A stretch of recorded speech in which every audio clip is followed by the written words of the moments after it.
When I left the house today, I nearly couldn't get out. I nearly didn't make it to the show. Because, of course, I spent the whole time trying to turn off lights, thinking, oh, my God, did I turn them off? Checking the gas taps, ringing the gas board, telling them to cancel the gas. And when I'm walking up the road, I'm thinking, oh, my God, did I leave a load of burning cigarettes around? And maybe I left a big sign outside that said, burglars, the house is now empty. Please walk in.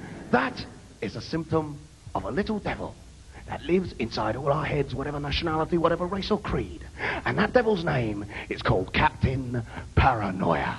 And his job, or her job, is to leap out onto people's shoulders and whisper in their ears and fuck up their lives. It is the captain who is with you in the middle of the darkness of the night when you are trying to get to sleep at midnight and you hear a distant creak. The captain jumps out onto the pillow and goes, well, bugger me. Didn't that distant creak sound exactly like the stealthy footfall of a mad axeman? So you pull up your blankets tighter, because then you're safe. When a blanket's a really great guard against an axe, you know, it works every time. The captain is with us at all times. Beware, ladies and gentlemen, medical half-truths. I was unlucky enough to be told a few years ago that when your hands ache, sometimes it could be a symptom of a stroke, a heart attack. So every time my hands ache, the captain's going, you're going to die. You're going to die. You're having a heart attack. You're going to die. I'm going, my hands ache. He said, yeah, your hand's aching. You're going to die. I say, Captain, I slammed it in the door. He says, it doesn't matter. You're going to have a heart attack. I go to the doctor. I say, doctor, there's this strange lump in the side of my mouth. He says, it's a piece of chewing gum. The captain's going, no, it's cancer. He's just trying to comfort you. That's all. The captain is a weird guy. I mean, in guy, bit of American, right on. Fair enough, I've done my research. Homelands. Anyway, so, where were we? The captain is a weird bloke or guy. In small things, in big things, he has us. You're walking along the street, and there is a police officer on the other side of the road. The captain's going, you look guilty. You look guilty. Don't know what you've done, but you must have done it because he knows. You go to a supermarket. You forget to pick up a basket. You're walking around. You get one item of shopping. Suddenly, the captain's going, everyone thinks you're stealing that. Yeah. So you've got to walk around waving it above your head, trying to transpose with your body language. I am not going to steal this. I have every intention of paying with it. The captain has a surreal sense of humour, ladies and gentlemen. I think he takes drugs. Yes, because sometimes he does the weirdest tricks. Like if you're in a church. If you're in a church at a friend's wedding, right?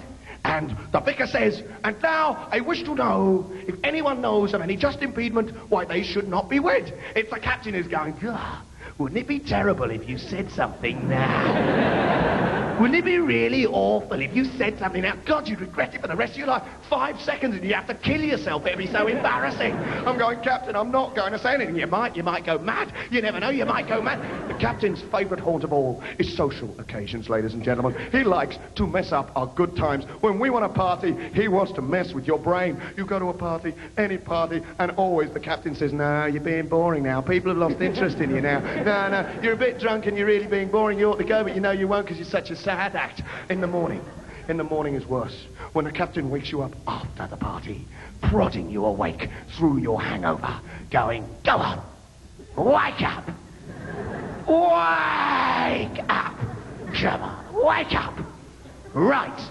now, what the fuck did you say last night?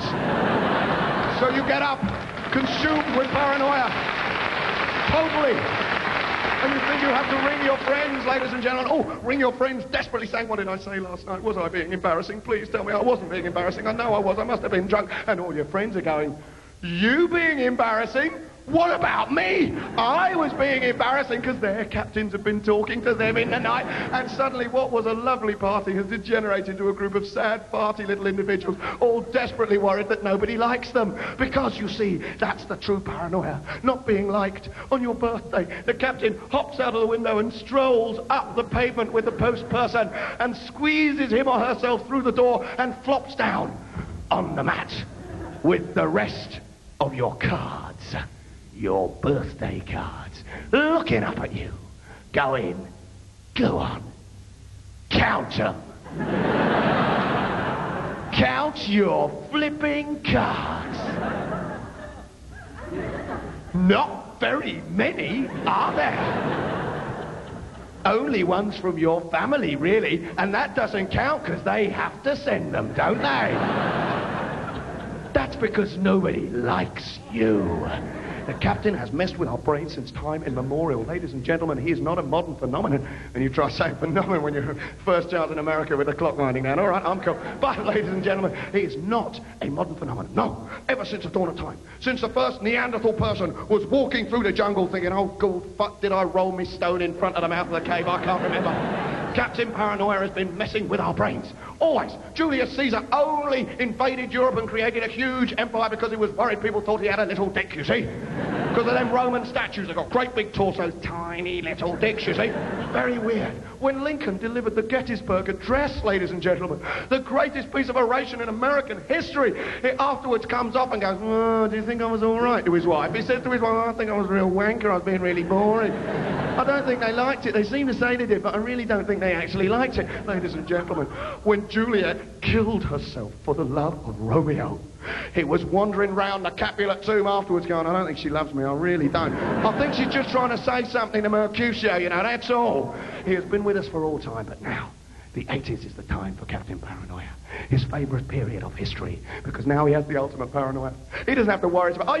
We all used to worry about nuclear war, didn't we? Everyone worried about it. And the captain would be really rubbing it in, going, yeah, and what's more, apparently, I've heard, if you're within 1,000,000 miles of the epicenter, your eyeballs get welded to the back of your skull, and that's true. But now, the captain said, nuclear war, I don't care, because he has the big one. The big one, because for every person over the last 18 months, the captains have been whispering the same thing on every little shoulder, whispering in every farty little ear, saying, go on, go on, go on.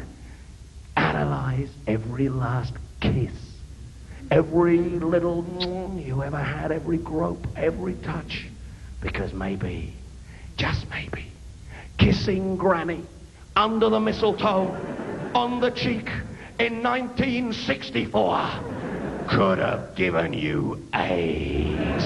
Every captain messing with every little brain. Maybe you can get it off doorknobs. Maybe you can get it off toilet seats. Maybe you can get it from breathing the air of gay people. Every captain trying to divide us, trying to mess with our society. And you try and fight your captain. You say, Captain, you cannot get it from these social things. We do not need to divide people. Just sex and drugs if you're stupid enough to do that. Well, obviously sex, fair enough, but drugs is the thing we can't do. You say to your captain, you say, no, I saw a documentary on AIDS. You cannot get it socially. Do not divide us. And the captain says, oh,